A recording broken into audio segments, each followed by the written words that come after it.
Welcome to Rants TV, Travel and Events.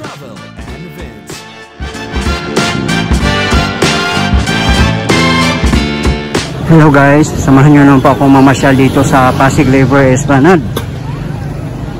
Mag-update po tayo ngayon, December 27, 2024. Ayan, dito po muna tayo mauna mag-update sa Binondo Intramuros Bridge.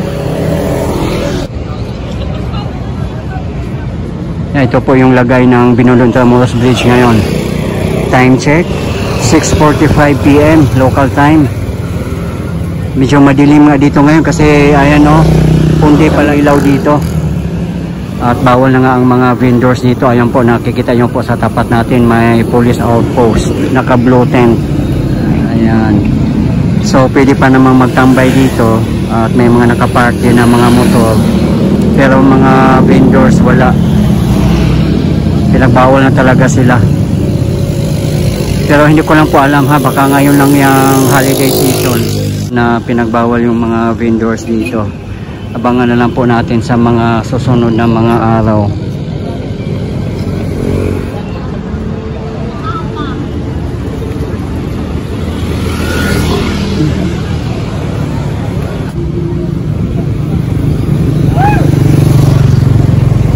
Yan, diretso na po tayo sa Pasig River Esplanade. Ayan po. Ayan, napakaganda.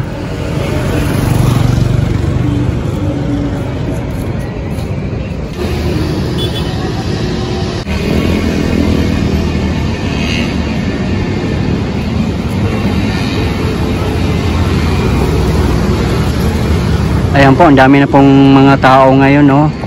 At napakaganda din po ng weather, walang ulan.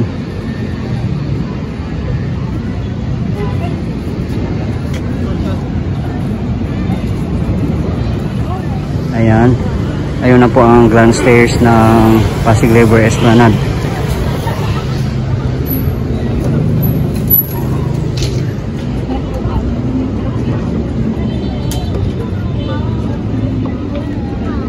Yan, may mga pulubing din dito, oh. Nanghihingi ng mga pera at may mga kalat din.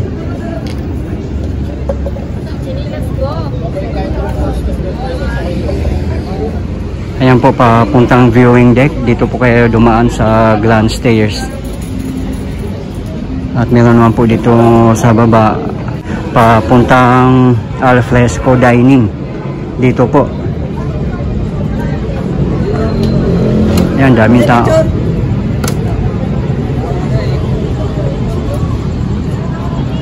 Kita yung bridge yan. Ewan ko lang, pagkalikot. Bensan.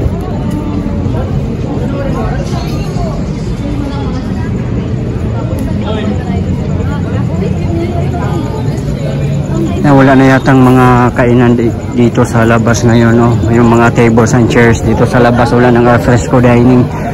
Pinagbawal yata sila kasi sa dami sigurong tao.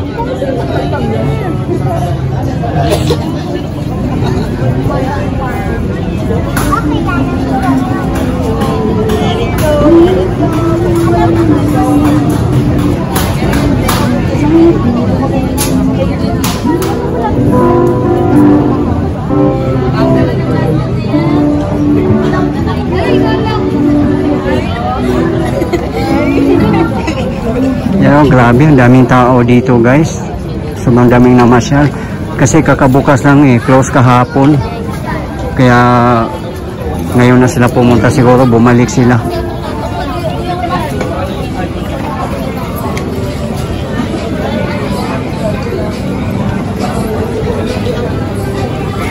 Ito yung food court. Ang iba na yung tsura ng food court nila.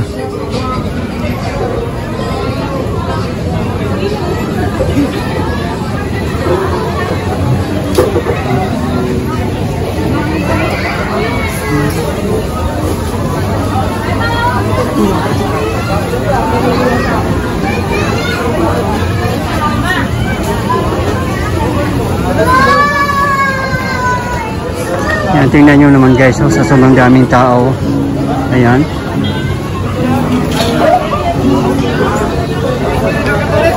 Sa Sa mga hindi pa po nakapamasyal, mamasyal na po kayo dito. Talagang dinadagsala po ng mga tao. Hindi lang locals, kundi mga foreigners din.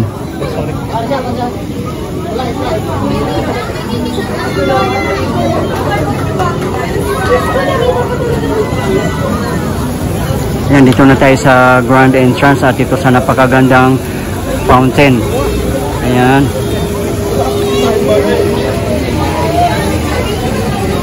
Ayan, doon po sa taas yung viewing deck at may bazaar nga po doon. Pupunta din po tayo doon mamaya.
Tinanggal na pala nila yung mga alfresco dining kasi nakakasikip din yun eh.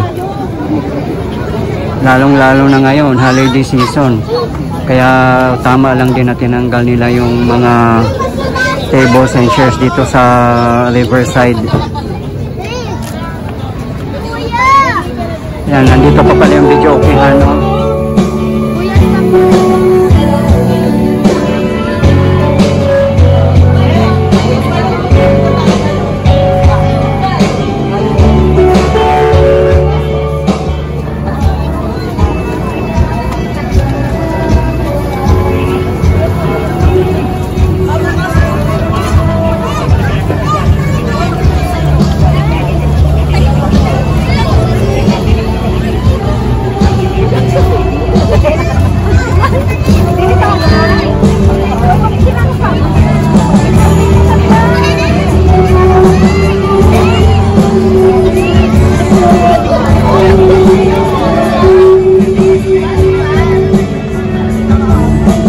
Akit muna tayo dito sa viewing deck. Check natin kung anong kaganapan dito sa bazaar. Kung marami bang mga namamasyal at nagsha-shopping.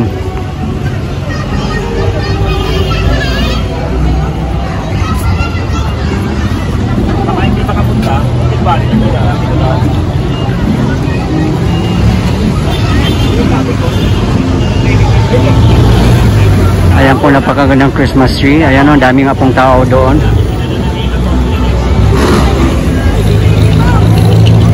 Yan, dami mga jeep dumadaan, no? Mga motor naka-park sa labas. Sa mga hindi po nakakaalam, ang Pasig River Esplanade ay sa likod lang po ng post office building dito sa Loton. At meron din dito sa Intramuros.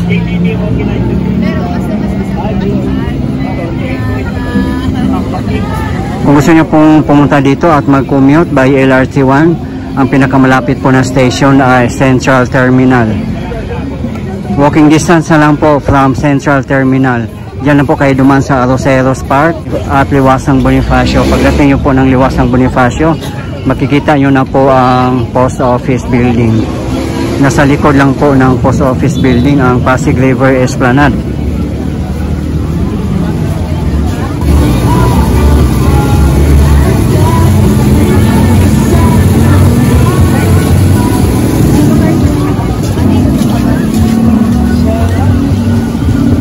At kung gusto niyo naman po mag-jeep, kung galing po kayo ng Recto, pumunta lang po kayo ng Rizal Avenue na kung saan na ang railway ng LRT1.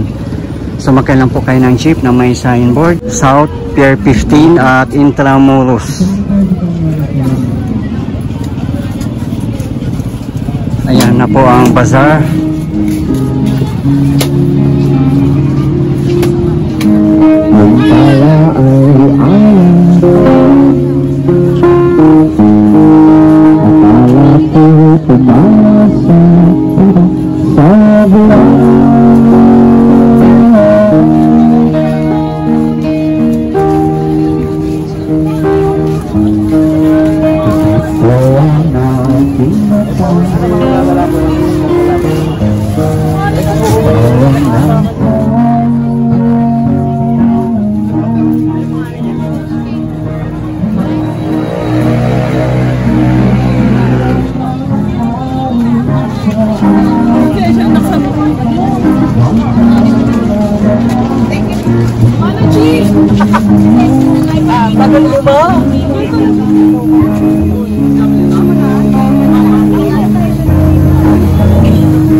Sa mga hindi po nakakaalam, libre po mamasyal dito sa Pasig River Esplanade.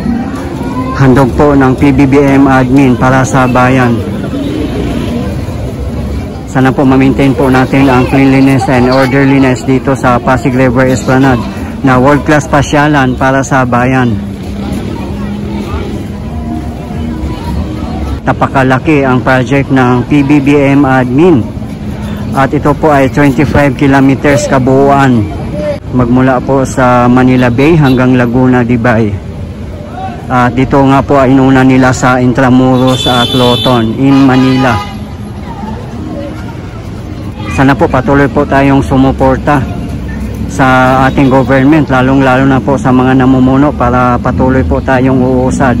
Napakaganda po tingnan at napakasarap sa feeling na may makikita po tayong mga nagsisilakihang mga projects dito sa ating bansa.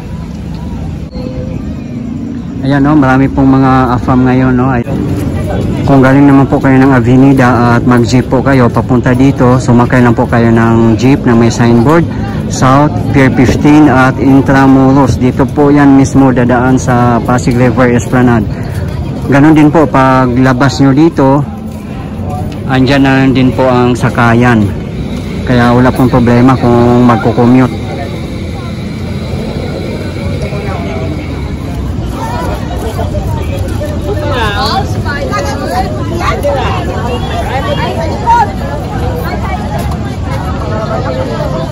Maraming mga naka-mascot dito na mga characters.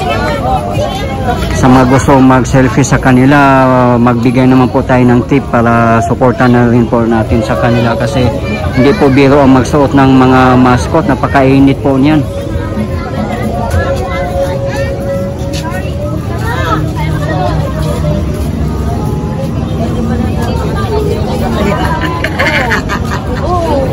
Tayo alam, di ba? Naka ng Jollibee. Naka ng Jollibee. Mascot. Ang tingin. Hindi ka na magbilan.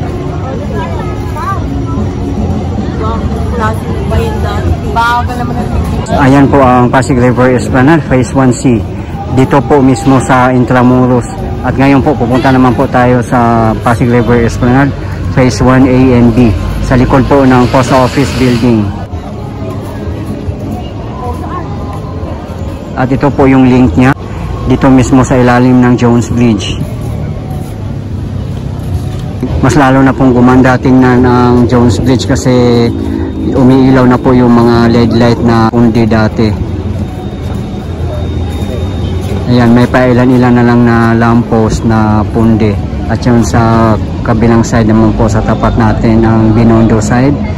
Ayan, kompleto po ang mga pailaw doon sa riverside kaya napakaganda.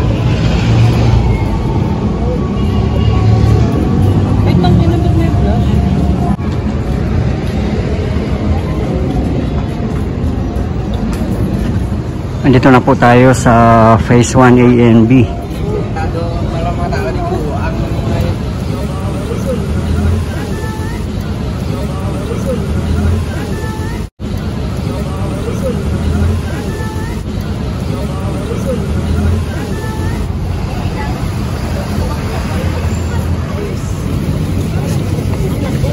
Marami din palang tao dito. Ayan o, siksikan din.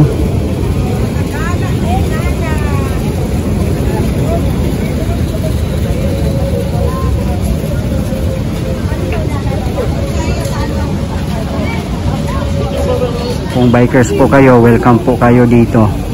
Pwede nyong dalhin yung bike dito habang namamasyal. Kasi nakadesign po itong Pasig River Esplanade sa mga bikers din. Kaya mapapansin nyo may mga ramp.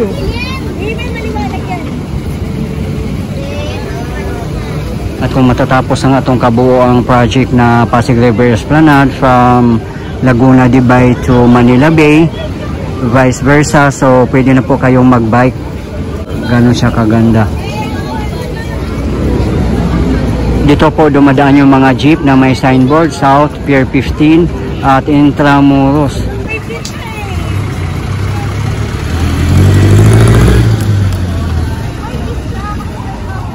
Ayan po ang labasan ng Pasig River Esplanade Phase 1 A and B. At yan naman po ang post office building. At narinig ko nga po, bawal na po ang mga vendors dito sa labasan ng Pasig River Esplanade. Kahit doon sa may Intramuros side na Esplanade, bawal na rin po. Ayun. Ayan po, meron pa rin pong mga vendors doon sa tapat. Siguro hindi nakita ng guardian. Pero dito mismo sa labasan at bungad ng Esplanade, bawal na po sila. Ayan po.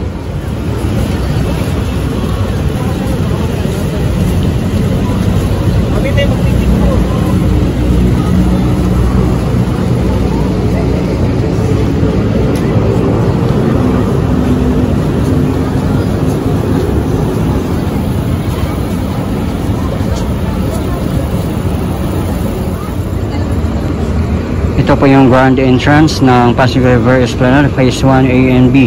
Sa likod po ng post office building, as you can see, wala nga pong vendors dyan. Unlike dati na napakadaming vendors dyan.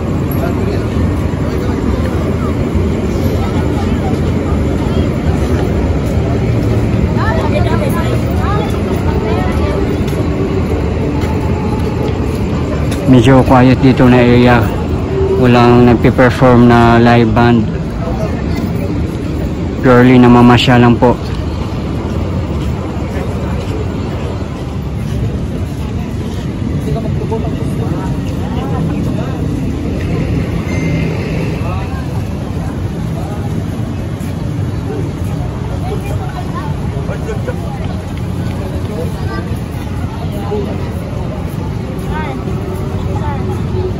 Sa tapat po natin, yan po ang Plaza Yushchenko at Escolta. Ayan, putol yung LED light doon, no, sa tapat natin.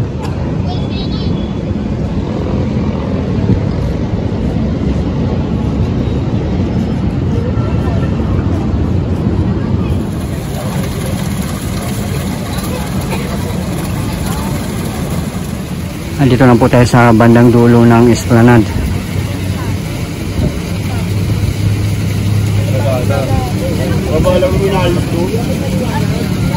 So far maganda naman dito, tahimik at malinis.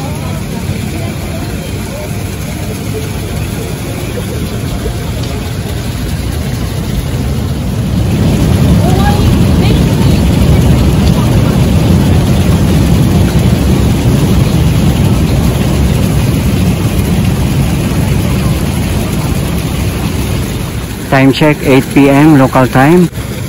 Ang kagandahan lang po mamasyal dito kasi very accessible siya. Open pa siya 24 hours at libre pa. Kaya mamasyal na po kayo guys.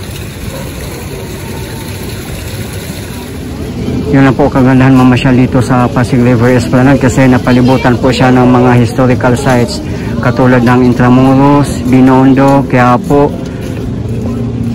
Luneta Park at marami pa pong iba. At kung gusto niyo naman pong magsimba, napakalapit lang po dito ang Manila Cathedral. Isang kembot lang po.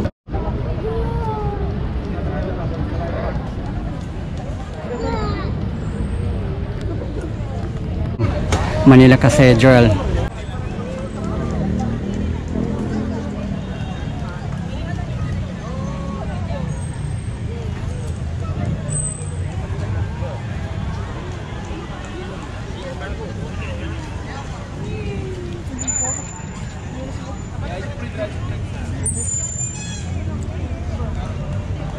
Pati yung San Agustin Church, the UNESCO World Heritage.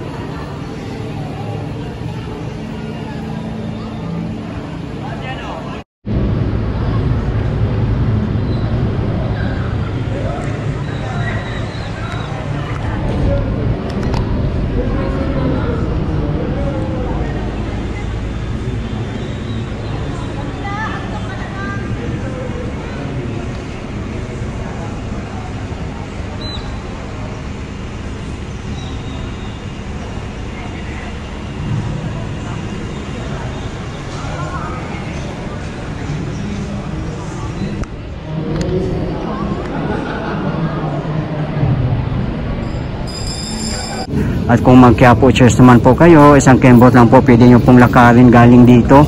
Or from Quiapo Church, lakarin nyo po papunta dito. Diyan lang po kayo dumaan sa Quezon Bridge. Ilang bulag na nandyan sa tabi-tabi, ngayon kilalanan siya ni Jesus at kasanay na niya. Sa totoo lang, hindi naman talaga siya pinangalanan dito. Dahil ang ibig sabihin ng Bartimeo, pag sinabi natin ba, ibig sabihin nito sa salita. At kung galing naman po kayo ng Divisoria, walking distance lang po, dyan lang po kayo dumaan sa kahabaan ng Juan Luna Street. At meron din pong church dyan na San Lorenzo Ruiz Church. Dyan po mismo sa Chinatown.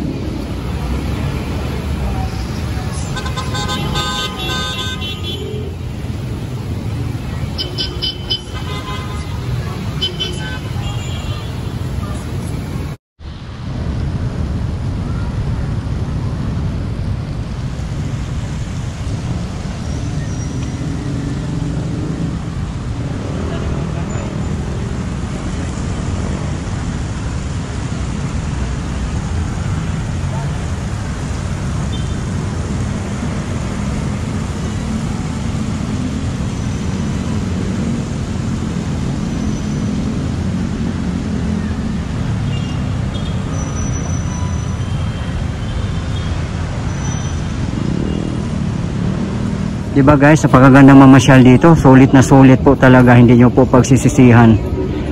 Yun nga lang po, ang problema lang po dito sa Pasig River Esplanade kung umulan. Kasi mababasa po talaga tayo kasi outdoor pasyalan po ito. At meron naman po tayong masisilungan kung gusto nyo pong kumain. May mga food stalls naman po doon. At pwede po tayong sumilong sa ilalim ng bridge, sa may Binondo Intramuros Bridge. Anyway, marami naman pong masisilungan doon po just in case na umulan.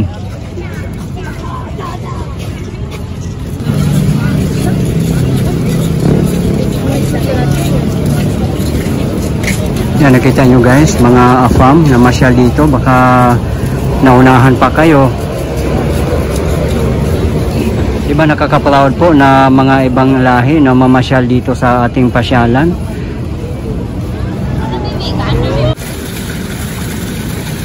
Guys, ito po yung update natin ngayon dito sa Pasig River Esplanade in Manila.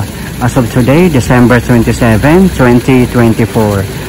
Marami pong salamat sa patuloy ng suporta at panunood ng aking mga videos. I really appreciate po. At hindi po ako magsasawang i-update kayo, lalong-lalo na po sa mga government infrastructures. Mabuhay ang Pilipinas! Okay guys, thank you for watching and keep safe everyone.